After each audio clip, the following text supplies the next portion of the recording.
আকাশবাণী আগরতলা। স্থানীয় সংবাদ পড়ছি চন্দন লেখাপাল। এখনকার বিশেষ বিশেষ খবর হলো 2024 সালের 31শে ডিসেম্বর পর্যন্ত উত্তর পূর্বাঞ্চলের রাজ্যগুলিতে মোট 2054টি স্টার্টআপ সংস্থা গড়ে উঠেছে। পশ্চিম ত্রিপুরা জেলা পরিষদের সভাধিপতি তথা টিআরটিসির চেয়ারম্যান বলাই গোস্বামী হৃদরোগে আক্রান্ত হয়ে গতকাল রাতে শেষ নিঃশ্বাস ত্যাগ করেন। আজ বিশ্ব বেতার দিবস। ৭৩তম BM Mallick memorial all India police football championship এবার ত্রিপুরায় অনুষ্ঠিত হবে। এবারে আসছি বিস্তারিত সংবাদে। উত্তর পূর্বাঞ্চল উন্নয়ন মন্ত্রকের প্রতিমন্ত্রী ডক্টর সুকান্ত মজুমদার আজ রাজ্যসভায় জানিয়েছেন 2024 সালের 31শে ডিসেম্বর পর্যন্ত উত্তর পূর্বাঞ্চলের রাজ্যগুলিতে মোট 2054টি স্টার্টআপ সংস্থা গড়ে উঠেছে। এর মধ্যে ত্রিপুরা 141টি, আসামে 1487টি, অরুণাচল প্রদেশে 47টি, মণিপুরে 179টি, মেঘালয় 62টি, মিজোরাম 41টি, নাগাল্যান্ডে 85টি এবং সিকিমে 12টি স্টার্টআপ সংস্থা গড়ে উঠেছে। পশ্চিম ত্রিপুরা জেলা পরিষদের সভাধিপতি তথা টিআরটিসির চেয়ারম্যান বলাই গোস্বামী হৃদরোগে আক্রান্ত হয়ে গতকাল রাতে চেন্নাইতে শেষ নিঃশ্বাস ত্যাগ করেন। মৃত্যুকালে তার বয়স হয়েছিল 70 বছর। তিনি একমাত্র মেয়ে এবং অসংখ্য গুণমুগ্ধদের রেখে গেছেন। প্রদেশ বিজেপির পক্ষ থেকে আগামীকাল বেলা 1:30টায় বিমানে করে তার মরদেহ আগরতলায় আনা হবে। তেলেঙ্গানার রাজ্যপাল জিষ্ণুদেব বর্মন, মুখ্যমন্ত্রী অধ্যাপক ডক্টর মানিক সাহা, বিদ্যুৎ মন্ত্রী রতনলাল নাথ, পর্যটন মন্ত্রী সুশান্ত চৌধুরী, সাংসদ বিপ্লব কুমার দেব, রাজীব ভট্টাচার্য সহ বিজেপির নেতৃবৃন্দ বলাই গোস্বামীর মৃত্যুতে গভীর শোক ব্যক্ত করেছেন। ত্রিপুরা কেন্দ্রীয় বিশ্ববিদ্যালয়ের বাংলা বিভাগের উদ্যোগে আজ বিশ্ববিদ্যালয়ে ডক্টর ব্রজগোপাল রায় স্মারক বক্তৃতা অনুষ্ঠানের আয়োজন করা হয়। ওড়িশা উচ্চ আদালতের প্রাক্তন প্রধান বিচারপতি তথা বিশিষ্ট লেখক শুভাশিস তলাপাত্র অনুষ্ঠানে দ্বৈরথের চতুষ্কোণ, ঘরে বাইরের বহির্বলয় এবং অন্তর্বলয় শীর্ষক বক্তৃতা প্রদান করেন। তাছাড়া বিশ্ববিদ্যালয়ের বাংলা বিভাগের প্রাক্তন বিভাগীয় প্রধান নির্মল দাস এবং ত্রিপুরা বাণী প্রকাশনীর কর্ণধার রঘুনাথ সরকার শিক্ষা ও সংস্কৃতি ক্ষেত্রে ডক্টর ব্রজগোপাল রায়ের অবদান বিস্তারিত উল্লেখ করে বক্তব্য রাখেন। স্বাগত ভাষণ দেন ডক্টর ব্রজগোপাল রায় স্মারক বক্তৃতা কমিটির আহ্বায়ক পদ্মকুমারী চাকমা। অনুষ্ঠানে বিশিষ্ট লেখক জিতেন্দ্রজিৎ সিংহকে ডক্টর ব্রজগোপাল রায় স্মৃতি সাহিত্য পুরস্কার 2024 প্রদান করা হয়। তার পক্ষে পুরস্কারটি গ্রহণ করেন সহধর্মিনী সবিতা সিংহ। তাছাড়া ত্রিপুরা কেন্দ্রীয় বিশ্ববিদ্যালয়ের বাংলা বিভাগে 2022-2024 শিক্ষাবর্ষে স্নাতকোত্তর পর্যায়ে সামগ্রিক মূল্যায়নের ভিত্তিতে কেয়া দাসকে ডক্টর ব্রজগোপাল রায় স্মৃতি পুরস্কার প্রদান করা হয়। প্রধানমন্ত্রী সূর্যাঘর মুফত বিজলি যোজনা প্রকল্পে এখনো পর্যন্ত রাজ্যে 12,217 জন ভোক্তা অনলাইনে নাম নথিভুক্ত করেছেন। এই প্রকল্পের স্টেট নোডাল অফিসার সুজাতা সরকার আজ আকাশবাণীর প্রতিনিধিকে কথা জানান। ত্রিপুরা মধ্যশিক্ষা পর্ষদের এবছরের উচ্চ মাধ্যমিক পরীক্ষা আগামী 24শে ফেব্রুয়ারি থেকে শুরু হচ্ছে, শেষ হবে 22শে মার্চ। তাছাড়া মাধ্যমিক পরীক্ষা শুরু হবে 25শে ফেব্রুয়ারি এবং শেষ হবে 18ই মার্চ। পর্ষদ সচিব দুলাল দে আজ খবর জানিয়েছেন। এবছর 68টি পরীক্ষা কেন্দ্রে মাধ্যমিক পরীক্ষা এবং 6টি পরীক্ষা কেন্দ্রে উচ্চ মাধ্যমিক পরীক্ষা গ্রহণ করা হবে। শহরকে যানজট মুক্ত রাখতে আজ যৌথ অভিযান করেছে আগরতলা পুর নিগম এবং ট্রাফিক পুলিশ। ট্রাফিক পুলিশের ভারপ্রাপ্ত সুপার সুদেষ্ণা ভট্টাচার্য জানান, বেশ কয়েকবার সতর্ক করার পরও শহরে যত্রতত্র পার্কিং বন্ধ হয়নি। শহরকে যানজট মুক্ত রাখতে এই অভিযান বলে তিনি জানান। দক্ষিণ জেলার ভারতচন্দ্রনগর পঞ্চায়েত সমিতির এক সভা আজ অনুষ্ঠিত হয়। চেয়ারপারসন পুতুল পাল বিশ্বাসের পৌরোহিত্যে অনুষ্ঠিত সভায় উপস্থিত ছিলেন বিধায়ক দীপঙ্কর সেন, পঞ্চায়েত সমিতি ও বিভিন্ন গ্রাম পঞ্চায়েতের প্রধানগণ। সভায় ব্লক এলাকায় বিভিন্ন উন্নয়নমূলক কাজকর্মগুলির তথ্য পেশ করেন ব্লকের বিডিও কাবেরী নাথ। এসএফআই এবং টিএসইউ এই ছাত্র সংগঠন আসন্ন উচ্চ মাধ্যমিক ও মাধ্যমিক পরীক্ষার সময় উচ্চস্বরে মাইক বাজানো বন্ধে কার্যকরী পদক্ষেপ নেবার জন্য প্রশাসনের দৃষ্টি আকর্ষণ করেছে। আজ আগরতলায় সাংবাদিক সম্মেলনে এসএফআই রাজ্য সম্পাদক সন্দীপন দেব এই খবর জানান। সাংবাদিক সম্মেলনে উপস্থিত ছিলেন টিএসইউ রাজ্য সম্পাদক সুজিত ত্রিপুরা।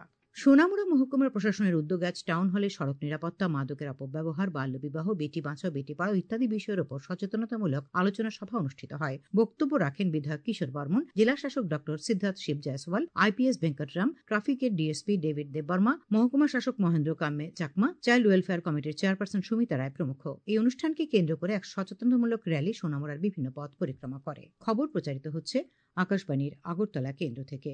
বিশ্ব বেতার দিবস। প্রধানমন্ত্রী নরেন্দ্র মোদী বিশ্ব বেতার দিবসের শুভেচ্ছা জানিয়ে সামাজিক মাধ্যমে বলেছেন যে রেডিও অনেক মানুষের জন্য একটি চিরন্তন জীবনরেখা, যা মানুষকে তথ্য প্রদান করে, অনুপ্রাণিত করে এবং সংযুক্ত করে। তিনি আরও বলেন যে সংবাদ, সংস্কৃতি থেকে শুরু করে সঙ্গীত এবং গল্প বলা পর্যন্ত রেডিও একটি শক্তিশালী মাধ্যম, যা সৃজনশীলতাকে উদযাপন করে। শ্রী মোদী রেডিও জগতের সঙ্গে যুক্ত সকলের প্রশংসা করেন। একই সঙ্গে প্রধানমন্ত্রী এ মাসের 23 তারিখে অনুষ্ঠেয় মন কি বাতের জন্য দেশবাসীকে তাদের ধারণা এবং মতামত জানাতে আমন্ত্রণ জানিয়েছেন। তথ্য ও সম্প্রচার সচিব সঞ্জয় জাজু বলেছেন যে রেডিও তথ্য, শিক্ষা এবং বিনোদনের একটি বিশ্বস্ত উৎস। বিশ্ব বেতার দিবসে নতুন দিল্লিতে রেডিও উৎসব 2025 উদ্বোধন করে শ্রী জাজু বলেন, আকাশবাণী বিশ্বের বৃহত্তম সম্প্রচার সংস্থাগুলির মধ্যে একটি এবং জনসংখ্যার 98% কাছেই তা পৌঁছয়। তিনি বলেন, রেডিও মানুষকে সংযুক্ত করে এবং বিভিন্ন জাতি ও সম্প্রদায়ের মধ্যে সংযোগ স্থাপনে গুরুত্বপূর্ণ ভূমিকা পালন করে। শ্রী জাজু বলেন, প্রধানমন্ত্রী নরেন্দ্র মোদীর মাসিক রেডিও অনুষ্ঠান মন কি বাত এখন একটি রূপান্তরমূলক প্ল্যাটফর্ম হয়ে উঠেছে, যেখানে সাধারণ মানুষের কণ্ঠস্বর শোনা যায়। তিনি বলেন, গত 11 বছরে কমিউনিটি রেডিওর উল্লেখযোগ্য প্রবৃদ্ধি ঘটেছে। তিনি জানান, কমিউনিটি রেডিও স্টেশনের সংখ্যা 2014 সালের 114টি থেকে বেড়ে 2024 সালে 530-এ দাঁড়িয়েছে। তিনি বলেন, কমিউনিটি রেডিওর মাধ্যমে স্থানীয় কৃষক, কারিগর, মহিলা উদ্যোক্তা এবং তরুণরা তাদের অভিজ্ঞতা ভাগ করে নিতে পারেন।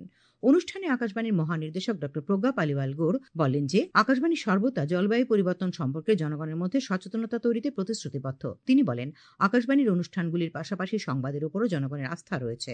রাজ্যের তপশিলি জাতি কল্যাণমন্ত্রী সুধাংশু দাস এক বার্তায় রেডিওর গুরুত্ব তুলে ধরেন। মন কি বাত যখন আমাদের দেশের যশস্বী প্রধানমন্ত্রী নরেন্দ্র মোদী শুরু করেন, তখন প্রথম আমরা রেডিওর মাধ্যমে মন কি বাত শুনতাম। আজও বিভিন্ন গ্রামেগঞ্জে বা বিভিন্ন রাজনৈতিক কর্মকাণ্ডে বা কর্মসূচিতে যখন আমরা মন কি বাত অনুষ্ঠান শুনতে যাই, হয়তোবা সেখানে টিভির ব্যবস্থা নেই, কিন্তু রেডিও তখন আমাদের কাছে একমাত্র সম্ভব। সেখানে আকাশবাণীর গুরুত্ব অপরিসীম। তাই আকাশবাণী আমাদের কাছে সেদিনও অনেক কাছের এবং মনের একটা সংযোজক ছিল বিভিন্ন কিছুর। আজও সেটা আছে। আমার বিশ্বাস ভবিষ্যতেও আকাশবাণীর গুরুত্ব এবং তার মর্যাদা অক্ষুণ্ণ থাকবে। কবি সুতপা রায় রেডিও সম্পর্কে তাঁর অনুভূতি ব্যক্ত করেন। আমি সুতপা রায়। ছোটবেলা থেকে শুরু করে এখন পর্যন্ত রেডিও আমার সর্বক্ষণের সঙ্গী প্রায়। রেডিও সব সময়ে সব বয়সের বন্ধু হতে পারে। যে কোনো ধরনের অনুষ্ঠান আপনি রেডিওতে পাচ্ছেন। যে সুস্থ রুচির কিছু যদি শিখতে হয়, তাহলে রেডিও প্রথম বন্ধু। রুচি তৈরি করার জন্য এবং আপনি যদি রুচিবান হন, তবে অবশ্যই রেডিওকে আপনার সঙ্গে করতে হবে। এবারে মাঘী পূর্ণিমায় কুম্ভমেলায় 2 কোটিরও বেশি ভক্ত সমাগম হয়েছিল। এ পর্যন্ত ত্রিবেণী সঙ্গমে মোট 48,25,00,000-রও বেশি ভক্ত পুণ্যস্নান করেছেন। রাজ্যের মুখ্যমন্ত্রী অধ্যাপক ডক্টর মানিক সাহা আজ ষষ্ঠীক প্রয়াগরাজের ত্রিবেণী সঙ্গমে পুণ্যস্নান করেন। এদিকে প্রয়াগরাজে মহাকুম্ভ চলাকালীন গুজব এবং ভুল তথ্য থেকে মানুষকে রক্ষা করার জন্য উত্তরপ্রদেশ পুলিশ কঠোর পদক্ষেপ নিচ্ছে। পুলিশের মহানির্দেশক প্রশান্ত কুমার বলেছেন যে, মহাকুম্ভ সম্পর্কে সামাজিক মাধ্যমে ভুয়ো খবর ছড়ানো অ্যাকাউন্টগুলি চিহ্নিত করে ব্যবস্থা নেওয়া হচ্ছে। এবারে খেলার খবর। ৭৩তম BM Mallick memorial all India police football championship এবার ত্রিপুরায় অনুষ্ঠিত হবে। এই চ্যাম্পিয়নশিপ এবার প্রথমে ত্রিপুরায় হচ্ছে। আগামী 24 ফেব্রুয়ারি আগরতলার উমাকান্ত মিনি স্টেডিয়ামে মুখ্যমন্ত্রী অধ্যাপক ডক্টর মানিক সাহা এই জাতীয় আসরের উদ্বোধন করবেন। টুর্নামেন্টের আয়োজক all India police sports control board. Police সদর সূত্রে জানা গেছে, এই টুর্নামেন্টে বিভিন্ন কেন্দ্রীয় বাহিনী, কেন্দ্রশাসিত অঞ্চল এবং দেশের সব রাজ্য থেকে পুলিশের ফুটবল দল অংশ নেবে। সব মিলিয়ে প্রায় 45টি দল আসরে খেলবে বলে আশা করা হচ্ছে। রাজ্যের 6টি মাঠে খেলাগুলি হবে। আগামী 7 মার্চ পর্যন্ত চলবে এই আসর। উত্তরাখণ্ডে অনুষ্ঠিত 38তম জাতীয় গেমসে এ পর্যন্ত মোট 447টি স্বর্ণপদকের ফয়সালা হয়েছে। এর মধ্যে 67টি স্বর্ণপদক নিয়ে সার্ভিসেস স্পোর্টস কন্ট্রোল বোর্ড তালিকার শীর্ষে রয়েছে। 53টি স্বর্ণপদক নিয়ে মহারাষ্ট্র দ্বিতীয় স্থানে এবং 46টি স্বর্ণপদক নিয়ে হরিয়ানা তৃতীয় স্থানে রয়েছে।